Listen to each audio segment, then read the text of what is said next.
कुशवाहा जी, जब आप केंद्र में मंत्री थे मोदी जी के समय में, उस समय भी आपका हमारा मिलना होता था।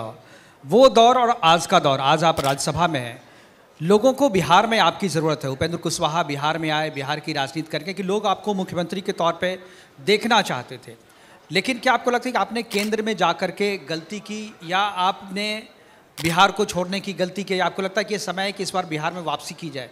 देखिए, एक मौका था मेरे लिए जब भारत सरकार में माननीय प्रधानमंत्री जी ने मेरे ऊपर जवाबदेही दी, और खासकर शिक्षा विभाग की जवाबदेही थी। बिल्कुल। भारत सरकार में मंत्री बनने के पहले तक राज्य की शिक्षा व्यवस्था के बारे में मुझको जानकारी थी, अपने राज्य बिल्कुल की, बिल्कुल। या फिर किताबों से, न्यूज से थोड़ी जानकारी बाहर के बारे में थी, लेकिन वहाँ जाकर देखने का अवसर नहीं मिला था। मंत्री बनने के बाद मुझको यह अवसर मिला कि बिहार की शिक्षा व्यवस्था कैसी है, बाहर की शिक्षा व्यवस्था को देखकर थोड़ा कंपैरिजन हम कर सकें। अपने देश के विभिन्न राज्यों में गए, और अपना देश ही नहीं, देश से बाहर कुछ अलग कंट्री में भी जाने का मौका मिला एजुकेशन मिनिस्टर के रूप में।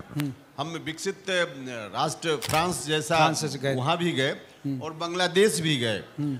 तो इन देशों में जाकर वहाँ किस तरह की व्यवस्था शिक्षा के संदर्भ में चल रही है, यह देखने का अवसर मिला।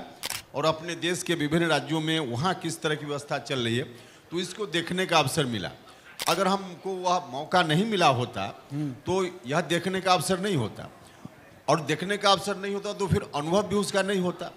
तो जो तमाम तरह का अनुभव हुआ, उस अनुभव का लाभ बिहार में कैसे शिक्षा व्यवस्था को दुरुस्त करने में हो पाए, यह भी हमारे जेहन में बात आई।